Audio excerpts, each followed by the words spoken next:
This research we're trying to do is to give an operational perspective to policymaking, in particular for the adoption of solar panels. The research we're working on in general for green technologies, it's common to see subsidies that will help the technologies take off faster.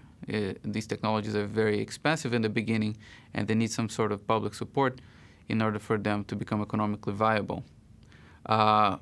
We see a lot of policies out there that have a certain target in mind. Like in Europe, you had 20% of renewable by 2020. California was 33%. You had 1 million rooftop programs that they wanted to cover 1 million rooftops with solar panels in Germany. And this is sort of the inspiration we start from. So instead of trying to understand where these policies come from, we're trying to understand, given the policy with a certain target, how do you get there in the most efficient way, in the cheapest way for the taxpayers, right?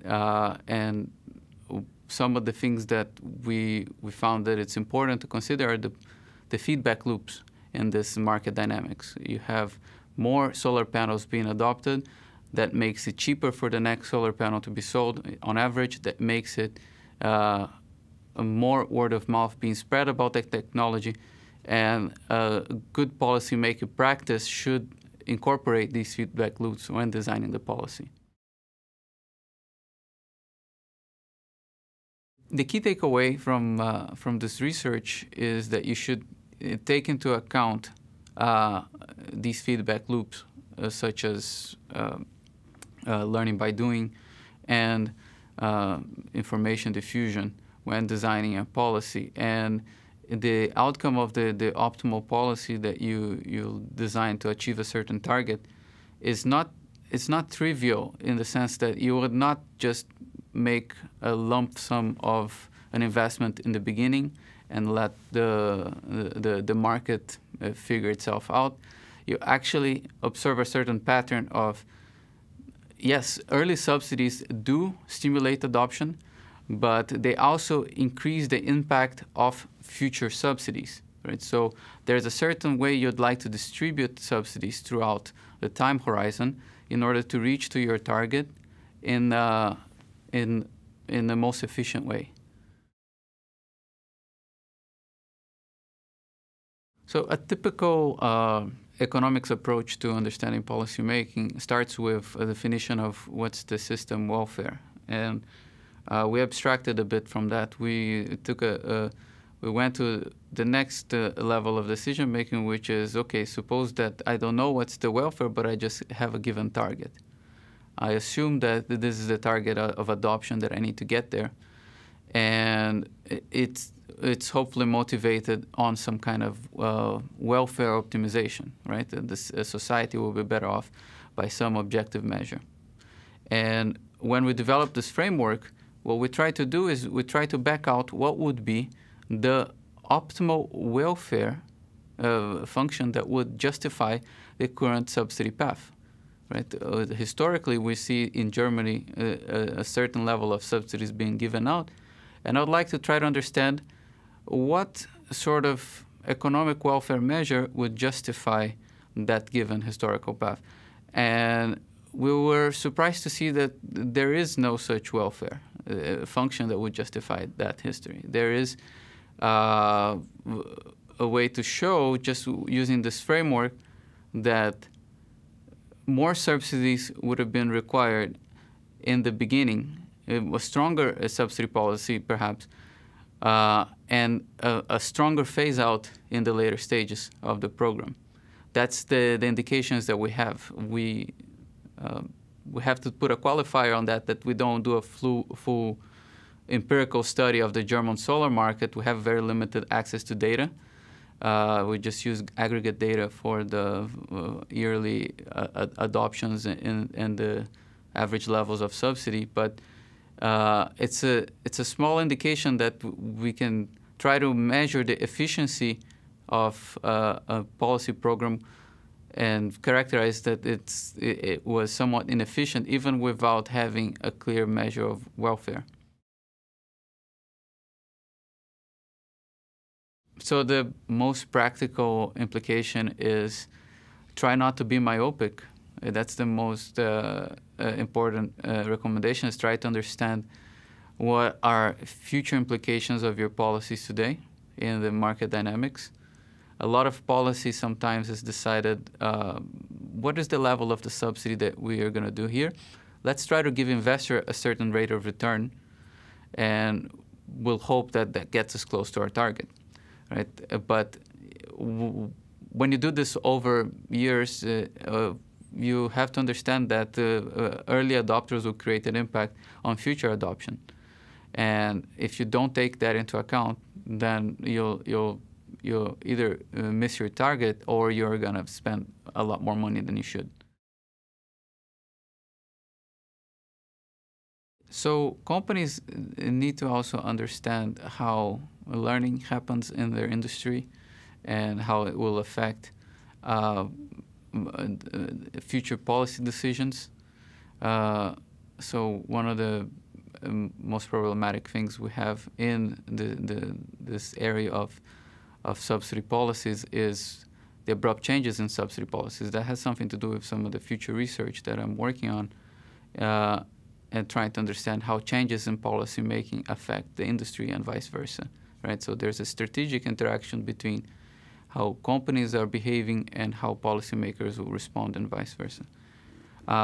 For consumers, I think it's important for consumers to try to understand how to time the market. A lot of consumers, from anecdotal evidence, we've seen that consumers are trying to wait for solar panels to be cheaper. And they're not necessarily doing the optimal thing as well.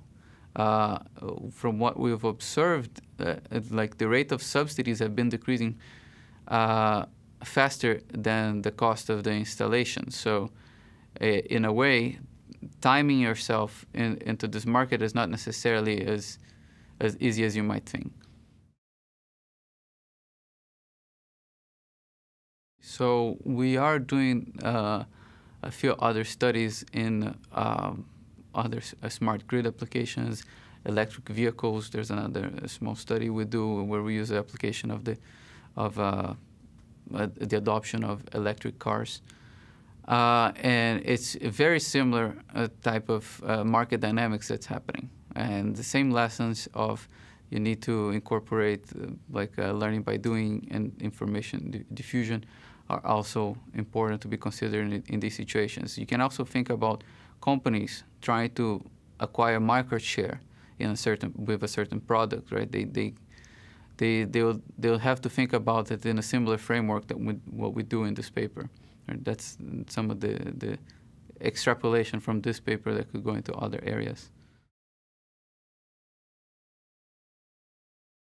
The actual subsidy program in Germany has taken a lot of flack in the recent years for overspending at the time of crisis, and that's something that needs to be taken with a grain of salt. That they have developed a huge industry of solar installation, and they've driven down the costs of installations way further down than other places like California, for example. And if you compare how they've done it, it was through strong, timely interventions in the beginning. And in this paper, I talk about it perhaps could have been even faster in the beginning and slower later on. And they've only started to do a more aggressive phase out in the last few years. Although they had a planned phase out, they could have done it a little bit faster and avoided some of this perhaps criticism. Now, the main criticism is that these solar panels that customers bought became too profitable for them, and all the other ratepayers in the country are going to be paying huge penalty for the adoption of these solar panels. And it's hard to quantify how successful a program is. It's hard to quantify what are the other benefits that this industry that emerged in Germany will have, right? An example of a country that had not a successful program was Spain, which started about the similar time, was very aggressive into the market, perhaps in some cases even more aggressive than Germany. They had more solar irradiation than Germany, so could potentially be more efficient to install panels in Spain. Yet the industry was growing too fast and without developing a local manufacturing, local technology, and the government backed out and brought the entire industry to near collapse, right? So that's a clear lesson of like how not to do it, right, as opposed to what Germany did. In this paper, we talk about these feedback loops like learning by doing and information diffusion. And in the next few papers that we're working on, we explore a few different parts of the market. For example, we look at how demand uncertainty will affect the subsidy programs. We look at how policy flexibility versus commitment will affect the industry. All right. For example, say you're a policymaker and you have a certain target with a given deadline. Would you like to readjust your policy as you approach the target deadline to make sure that you hit your target, or would you like to commit to a longer-term policy? And what we actually do show in that situation is that you would rather commit to a longer-term policy, because by commitment, you do lose some flexibility in the long run, but you give a signal to the firms in the market that they need to put in their fair share and they need to absorb some of the risk. When you're a policymaker and you hold too much flexibility on your policy and you readjust your policy very often, you send a bad signal to the industry, right? So that's a new future direction of the research that we're currently working on.